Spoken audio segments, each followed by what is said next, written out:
Welcome to this 8th episode of Dropping Pebbles in the Pond.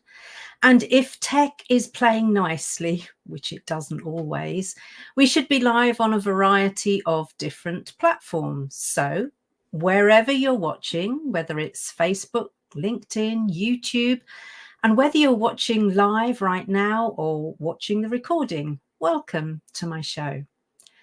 I invite you to settle in, to grab a brew or your favorite tipple, depending on where you are and what time of day it is, and a notebook, because I have a few questions for you to reflect on. So you'll probably want to make some notes. And if you want to express your views right away, there's a LinkedIn poll right now in the comments on my LinkedIn profile. So make sure we get to see your vote. Make sure you visit that LinkedIn profile of mine and make your votes known. I'll be asking you to share your thoughts throughout this episode. And just for your information, did you know that it's easier for us to see your comments in real time so we can interact with you, almost have a conversation if you're watching on YouTube? So if you want a kind of richer, better experience, head on over to the YouTube channel right now and let's get into conversation. Now, I'm always interested to know where you're joining from. So do let us know which part of the world you're currently in. Or as my dear friend Mary Alice Arthur says, let us know where your feet are currently hitting the ground. It's not unusual for us to have viewers from at least 4 different continents. So let's see where we're connecting with in the world today. As ever, I'm being supported or held together, as it often feels, behind the scenes by my brilliant team. And they'll share comments and questions as they become relevant, because I don't always remember to look. And I never was any good at multitasking. And apparently, none of us is really. So if you'd like to challenge me on that, the fact we're no good at multitasking, or anything else that I'm sharing today, I also want to invite you to join the after show Zoom call so that you can pick my brains or share your thoughts. You'll need to register for that, and my team will put the link up now so that if you haven't already registered, you really can do that. Now, let's see where people are joining from. The Review Cosmo joining from the Philippines. High Tech Mother, Asia. High Tech Mother, thank you for staying up. I know it's really late for you. Gone Midnight. Sebastian's joining us from Melbourne. So that's 2 continents so far. And I know that we usually have a few people joining from Europe and North America. So perhaps they'll let us know soon enough. Now, this title of this episode, So You're an Introvert, Now What? What's that about? Well, by today's standards, I only discovered relatively late in life that what made me different was my introversion. And by then, I had developed some unhelpful beliefs and patterns of behavior, which I recognized I needed to let go of. More and more of my clients have been sharing that they didn't realize that they were introverts until their 30s or 40s either, and sometimes it's later, 50s even. Hence, talking about the impact of not finding out and not understanding the richness and gifts of our personality until later in life. And whenever it was that you found out, there will be some useful gems in here that will help you make the most of your introverted nature, because what we don't want to do is change your nature. What we want to do is help you really play to your strengths. But when you find out late, here's the choice that you're presented with. When you find out, as I say, later in life, that what makes you different is your introversion. On the one hand, you could be all bitter and twisted that someone should have figured it out earlier and saved you all of this pain. And then you can go and mourn the trajectory of your life until this moment and really wallow and feel sorry for yourself. So that's one option. On the other hand, you can seize the opportunity to start understanding yourself and your type of introversion better. And yes, there are different types of introversion. So you can really play to your strengths from here on in. And if you don't know your introvert type, it's just all the W's, yourintroverttype.co.uk. It couldn't be simpler. Given those two options, though, you know what my choice is. As a lifelong learner with purposeful curiosity, it's always going to be to increase my self-awareness and my understanding. And of course, we are where we are. We can't change the past. All we can do is acknowledge where we are and change our future. So we know that we currently exist in a world that favors the extrovert ideal. So we find ourselves as outsiders, naturally swimming against the current. Or to extend the analogy, we can feel like a fish out of water. And we know what happens to fish out of water, right? They flap around a bit and then they're done.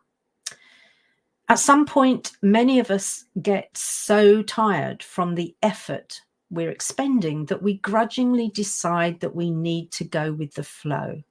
We join the mainstream, or at least we try to. So if we get into the busy and forceful current of the mainstream, we struggle to find the quiet we need to focus and do our best work. How do I know that? Because I've been there and done that. Our working week typically sees us desperately trying to hold on to whatever charge we have in our mental, social, and emotional batteries, so we have a chance of making it to the end of the day unscathed. Most damaging for many of us in the mainstream is that we feel inauthentic. Pretending to be someone we're not takes a huge toll on our well-being, on our self-esteem, and on our confidence. So whichever way we go, fitting in with the mainstream or swimming in our own lane, it can be hard. You choose your hard. Having spent too many years in the mainstream trying to fit in until I hit burnout, the hard I choose from now on is my own lane, because there's less traffic there too. I'm not bumping around with those trying to prove themselves competitively as a result. I'm not exhausted, nor do I feel dejected. I know that we all have to make our own mistakes in order to learn effectively. But if I can save you some time and heartache, I'd give you this advice. Choose your own lane as soon as possible. If, like me, you are late to find and dive into the introversion stream, it can have profound implications. So let's have a look and see what people are saying, see what people are sharing with us. Introvert Cosmos saying introverts are always rejected and discriminated against. It's so hurtful. I agree, that's part of the extroversion bias, and we can choose to let it hurt us, or we can actually see it for what it is, develop our own strategies, and that's what we love to do here at Flourishing Introverts, is help people rise above the comments that people throw in our direction. So, yeah, Sebastian's saying you saved me for sure. And I know I've saved a few others. So stick with us, because actually there's a lot you can do to swim in your own lane strongly, positively, and make a real success of life. Here are some of the ways, though, in which I was negatively impacted when I dove into the mainstream. The things it damaged, and as I'm going through my list, I wonder which ones will resonate with you too. When I tried just to fit in, it damaged my self-perception. I kind of lost who I was. It damaged relationships because I wasn't consistent. It damaged my career choices because I chose things that other people thought I should do, not what I really wanted to do. It damaged my development because I was trying to be like other people rather than the best version of myself. And ultimately, it damaged my overall well-being. I hardly need to remind you, but having just seen yet another post on the Book of Face that reinforced some of the myths and misconceptions around introversion, here's the inside skinny. Introversion is not the same as shyness, not the same as social anxiety, or misanthropy, or depression. None of those things is true, and neither is introversion a trauma response. Now, I've only just come to that realization, so I'm still getting used to hearing myself say that, but I know it to be true. And it was one of my more recent aha moments. You see, trauma may result in someone withdrawing in order to stay safe, in order to feel safe, and therefore use behaviors that we typically associate with introversion. But we all choose how we behave. So at some stage, when that person is healed from the trauma because they've done the work on themselves, they may then choose other behaviors because they feel safer in the world. Viktor Frankl, in his books, Man's Search for Meaning, reminds us that we are in control of our attitude. And it's our attitude that determines our behavior. And he makes the point that it's actually one of the only things that we're actually in control of. We know that introverts like you and me need to spend time alone or being quiet to recharge our energy. And it's not a need, it's a need, it's not a want.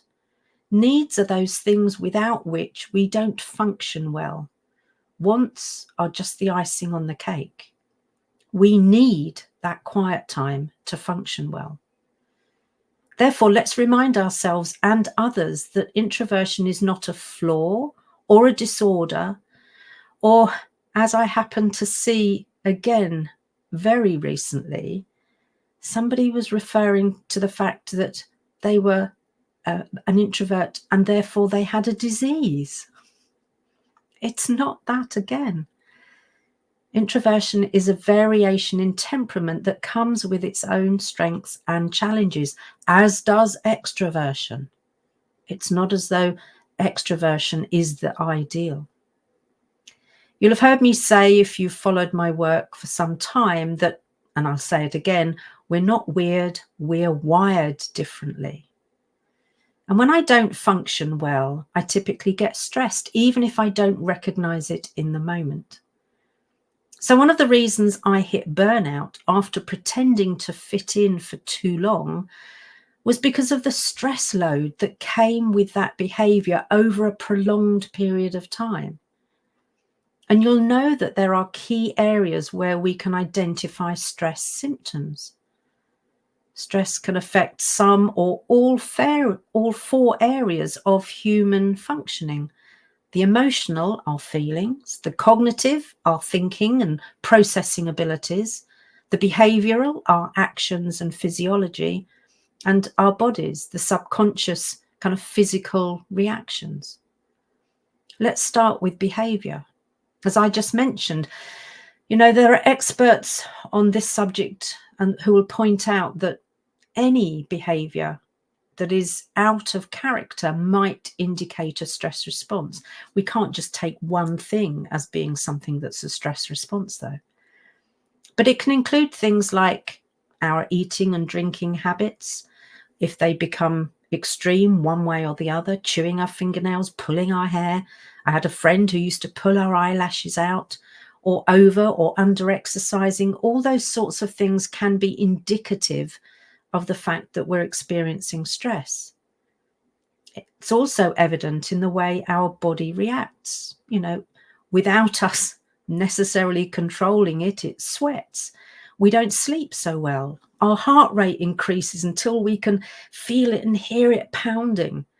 We can get backache, digestion problems, and many, many more symptoms. You'll know better than anyone else your body's signs, or you should do. More in a moment. Stress also impacts our thinking. And for me, this often means slipping into feeling like a victim or black hat thinking, to use Edward de Bono's concept. And it's then that I'm most susceptible to Gladys, my inner critic's persistent mutterings.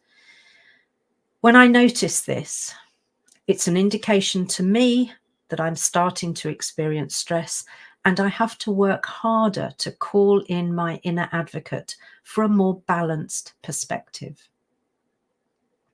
Finally, stress is evident in our emotions.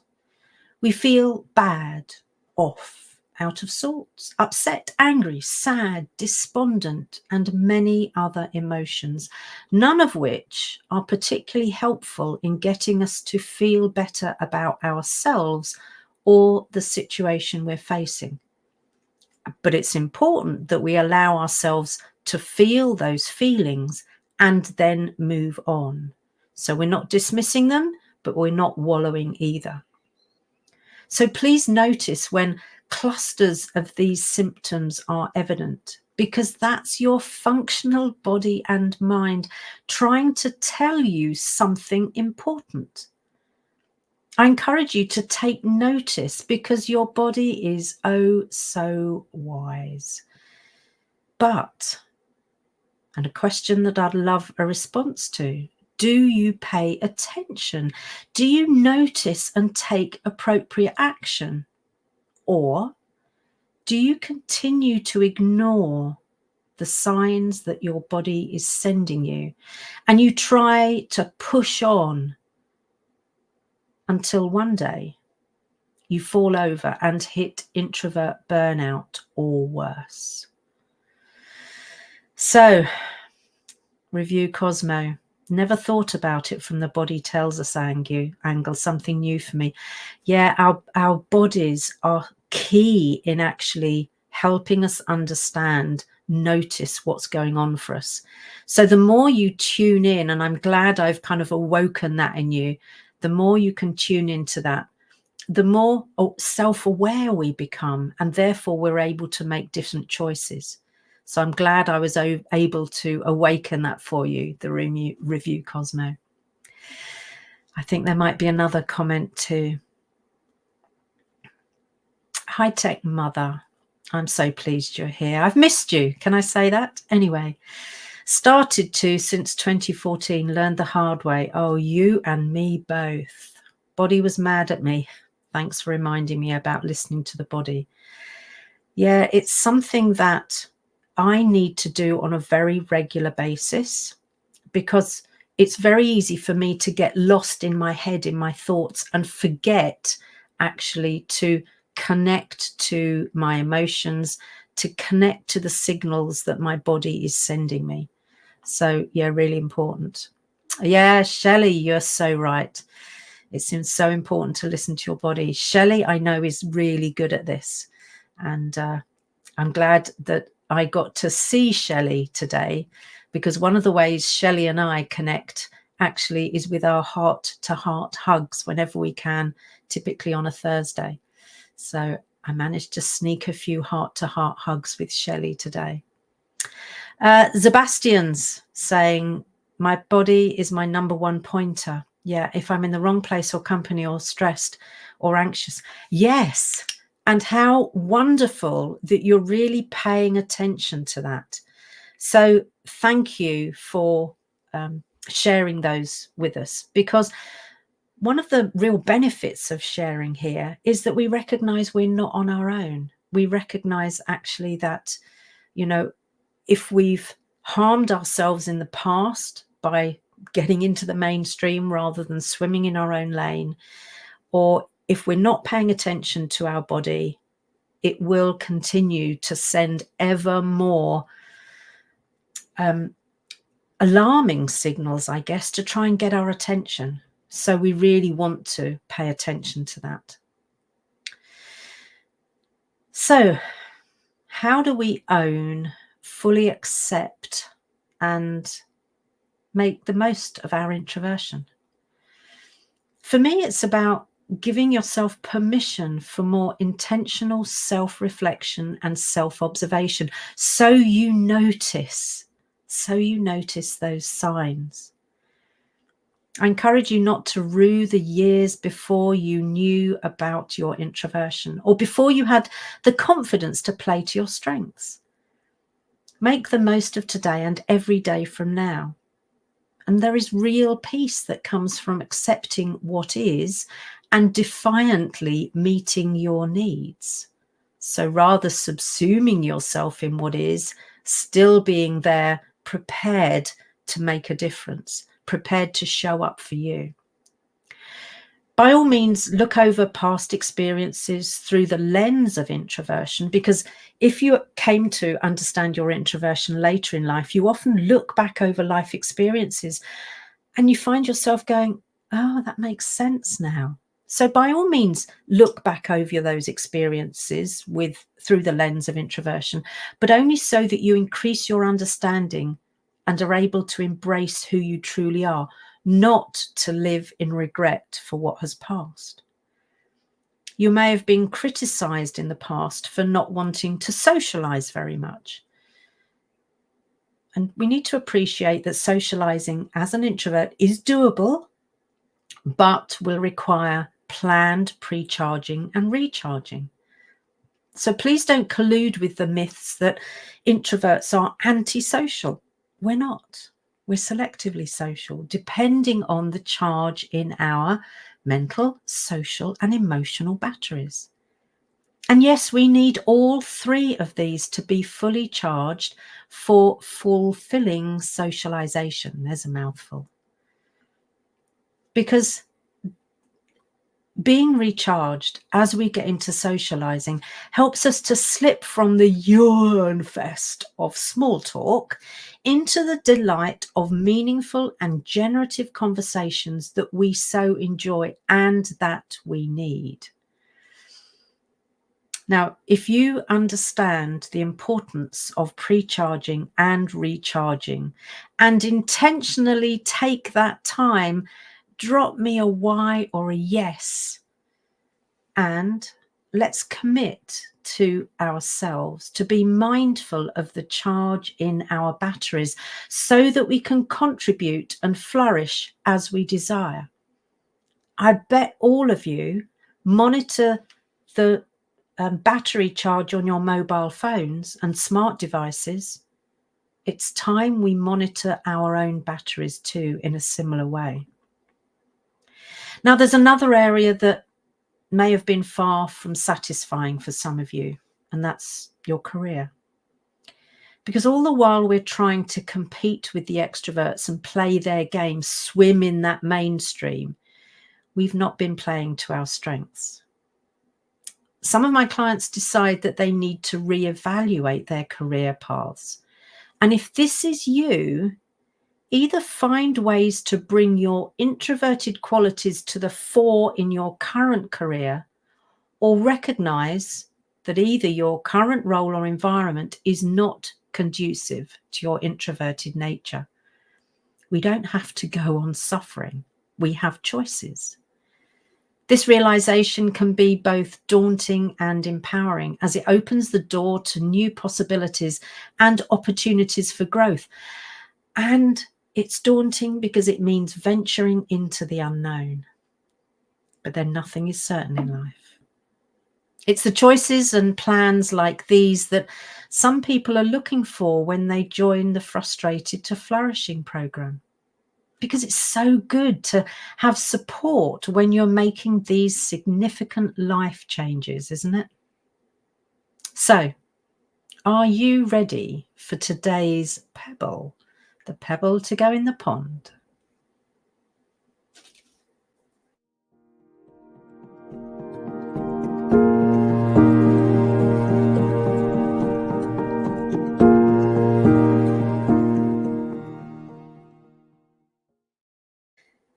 So it's a big one this week, and its ripples will go far and wide.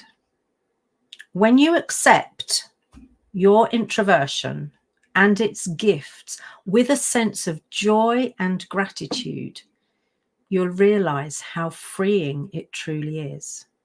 It's incredibly liberating to let go of societal, familial, and organizational expectations and finally do what's right for you.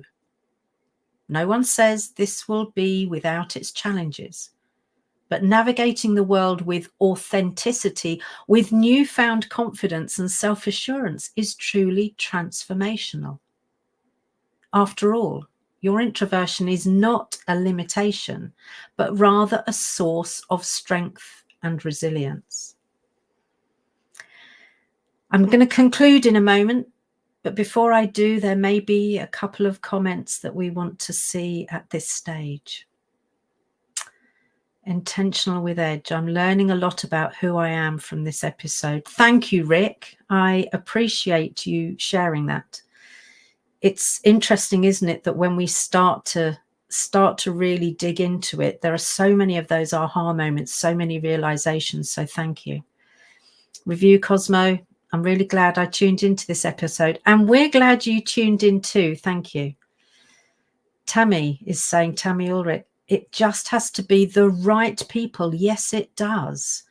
And that's part of being discerning and swimming in our own lane, is we get to choose. It's not something that actually is forced upon us. And Francoise Whiteview from Mauritius. Gosh, we've got more people on more places. So thank you for letting us know. Shelley's saying selectively social. Love this. Absolutely. I can be as social as the next person, and I have to be fully charged. Francoise Whiteview from LinkedIn says, things are changing, however. Given the complexity around, it seems that we may be on the brink of getting into the era of the introvert. I'm here for all of that. Absolutely. In certain areas, are introverts. I think I missed the beginning of that bit. Okay. More and more leaders. Yes, absolutely. Thank you for popping it back. More and more leaders. You know, so many leaders, global leaders, both from history and today, leaders of countries, leaders of parliaments, leaders of huge organizations are introverts. If we're still thinking and telling ourselves we can't do great things in the world, we're misleading ourselves. We tend to reflect before plunging into action. Complexity needs thinking before acting. Indeed, it does. And so that's where introverts make such great leaders, because they don't just jump into the first option that comes their way, jump into whatever option comes to mind first. It's one of the reasons why introverts are such good problem solvers, because they dig to find the root cause. They don't just kind of stay with what is. So in time for conclusion, just looked at the clock. It's time I almost wasn't here. So even if it did take until later in life for you to discover your introversion, it's not too late. There are always things that you can do, because it impacts, every aspect of our identity and experience. And here's the real benefit. Usually once we're mid-career and have a few decades of different experiences under our belts, we're braver, more curious, more mindful of not wanting to squander opportunities. So this is the time to play full out and be who we really are. As ever, I have a question for you as we draw this episode to a close. And my question is, are you ready to play full out? Please drop me a Y or a yes if you're ready to if you're ready to play full out, to rebel a little, to find your sass, to set your sights on a life you love in your own lane, not in the mainstream. I'm an optimist who lives life in the happy lane, which certainly helps me to play full out. And remember, to have your say by voting in my LinkedIn poll. I can see a yes coming in from High Tech Mother. Yeah, I know you're ready to play full out because you already do. Sebastian's given us a big yes in terms of playing full out, and Shell is a yes too. And before I forget, do remember to click the Zoom link to join the after show conversation, and you'll see the link come up now. And whilst there isn't there any more time for comments today, you can certainly carry on the conversation in the Zoom room. But what I would really love to know is, what are you taking away from today's show? What's your biggest takeaway? What questions has it raised in your mind? What thoughts are you still pondering? Is there a promise or a pledge that you're making to yourself about now? If there is, and you pop it in the comments, please do. And my team will take care of those. And I hope to see you in the Zoom room.